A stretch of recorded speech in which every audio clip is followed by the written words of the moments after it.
Fire wipes out my home. 39-year-old son boots 65-year-old mom for boundaries. But my 40-year-old crush opens his mansion and utters 3 words I'll never forget. At 65, flames devoured my Charlotte home. 40 years gone in an hour. Smoke choked me as I fled with just my purse.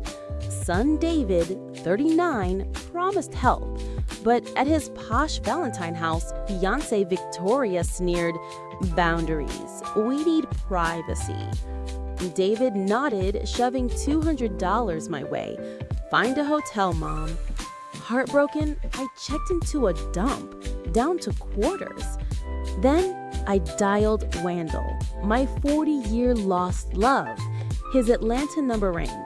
He answered. "Grace?" I sobbed my story. "Come now," he said.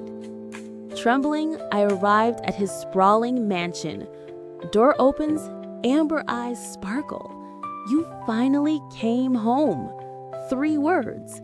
My life flipped. Love, wealth, forever. Subscribe and comment your city.